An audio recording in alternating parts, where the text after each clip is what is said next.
Bom dia! Vamos continuar falando sobre a escola, mas agora nós vamos refletir um pouco sobre as transformações sociais e tecnológicas na cultura escolar. Vamos retomar um pouquinho da aula passada. A escola de caráter tradicional, então, ela era uma escola que visava a socialização, que agia no sentido de moldar os indivíduos de acordo com os parâmetros pré-estabelecidos. Isso nós vimos na aula passada, a escola tradicional como sendo uma escola disciplinadora, uma escola que visava moldar, padronizar os indivíduos.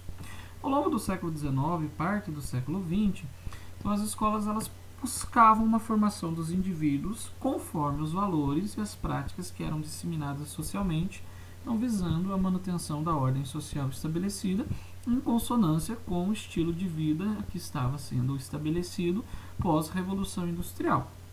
Ok? Isso nós percebemos na aula passada e quando nós trabalhamos o conceito de escola tradicional.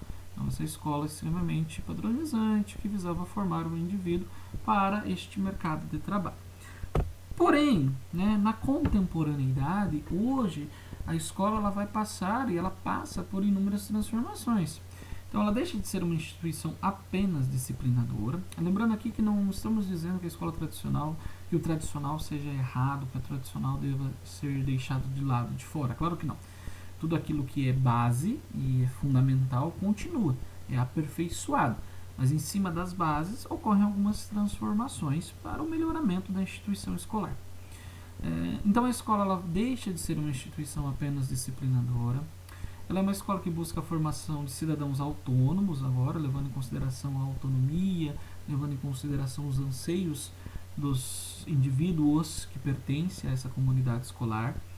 A escola ela busca uma certa horizontalidade nas relações, então há uma proximidade, não há ainda há o respeito, ainda há a hierarquia de funções, mas há uma certa proximidade nas relações entre os membros que compõem a comunidade escolar e busca aproximar a teoria com a prática de vida. Então a escola ela busca um conhecimento o conteúdo aprendido de forma teórica possa ser aplicado na vida dos seus estudantes, a fim de que esse conteúdo tenha maior significado, significância na vida de cada um deles. Essas são algumas transformações que a escola vai passando e está passando na contemporaneidade.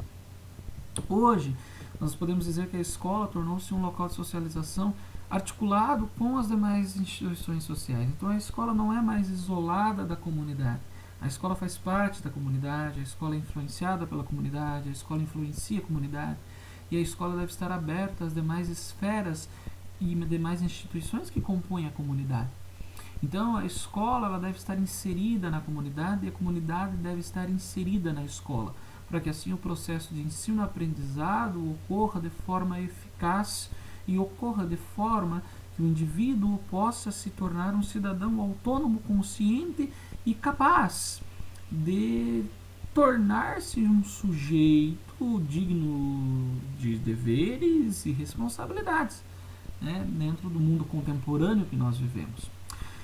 Por outro lado, a socialização no ambiente escolar assume uma postura íntegra que integra toda a comunidade e passa a ser repensada como uma metodologia processual, na qual o estudante assume uma postura ativa. Então, o estudante não é mais passivo, não é mais aquele que recebe conhecimento apenas. Ele não é apenas um receptáculo de conhecimento, não. Leva-se em consideração o pré-saber, leva em consideração todo o mundo cognitivo daquele estudante, leva-se em consideração o que aquele estudante tem de conhecimento, leva-se em consideração a vivência daquele estudante, leva-se em consideração os conhecimentos que aquele estudante já traz do seu ambiente familiar, do seu ambiente comunitário. Então tudo aquilo que ele tem, aquele mundo de signos e significados cognitivos que ele tem, a partir daquilo ali você vai ressignificando. Então leva-se em consideração também o pré-saber do estudante. E ele tem uma postura ativa no processo de ensino-aprendizado. Ele também participa ativamente da construção do saber. Não mais passivamente, mas agora ele interage, ele participa de forma mais ativa nesse processo de ensino-aprendizado. E o professor? O professor ele também sofre algumas transformações. Isso vai se dando com maior ou menor facilidade, com maior ou menor ênfase, também respeitando a individualidade de cada um, respeitando a história de cada um, respeitando também ali os aspectos culturais e formativos de cada um, né? Mas ao longo das transformações, o professor hoje, né, a gente pode ver alguns pontos ali. As relações aluno-professor passaram a ser menos hierarquizadas. Isso não significa uma quebra de respeito, isso não pode significar uma quebra de respeito, mas é uma relação assim não tão mais formal, né, digamos assim. Há uma certa, digamos, quebra daquela formalidade excessiva na relação com o aluno-professor, sempre mantendo o respeito entre ambos.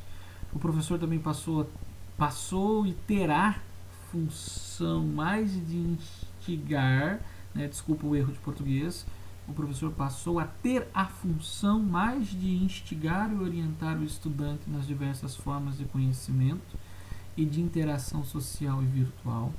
O professor passa a mediar o conhecimento e orientar os estudantes a filtrar as informações que são disponíveis a fim de selecionar os conteúdos que de fato são legítimos e relevantes. O professor passa a orientar os alunos em suas pesquisas, a fim de que possam analisar de forma crítica o excesso de informação disponível nos meios digitais. Volta aqui, pessoal. O que significa isso? O professor, nesse desenvolvimento tecnológico, ele não é mais aquele que é detentor do conhecimento. Não. Ele é aquele que vai instigar, é aquele que vai aguçar a curiosidade, é aquele que vai desafiar o seu estudante a buscar conhecer, a buscar novas formas de conhecimento, a buscar novas formas de solucionar os problemas que lhes são apresentados. O professor tem a função de desafiar o estudante a sempre buscar novas respostas para problemas antigos, né? Buscar novas soluções. Também a função de mediar, fazer a mediação do conhecimento, e algo que é importantíssimo, ajudar o estudante a analisar e filtrar o excesso de informações. Informação não significa conteúdo. Os meios de tecnologia nos trazem uma avalanche de informações. O professor deve auxiliar o aluno, o estudante, a filtrar essas informações, transformar essas informações em conteúdos que sejam de fato válidos e relevantes para a sua formação.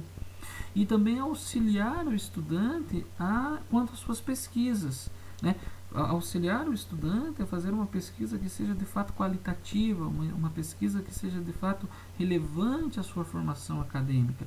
Saber fazer com que o estudante, ajude o estudante a caminhar por inúmeros sites, inúmeros excessos de informação e excessos de possibilidades e caminhos. Auxiliar o estudante, orientar o estudante a fazer uma pesquisa que seja confiável, que seja válida, que seja relevante, né, que seja legítimo para o seu processo de formação, para o seu processo de formação acadêmica.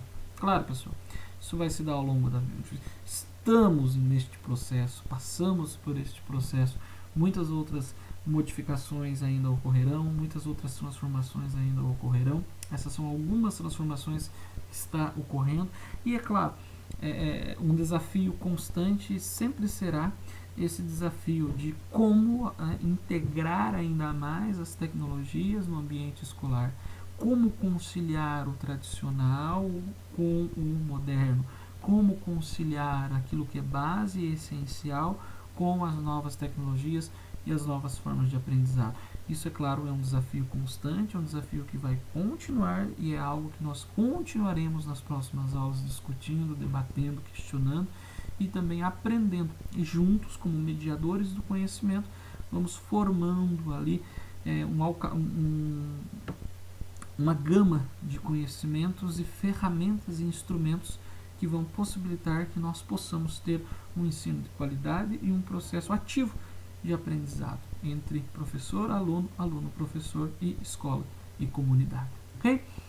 Ficamos por aqui. Numa próxima aula continuaremos com este assunto e com estas indagações tão pertinentes no nosso dia a dia. Um abraço, até mais.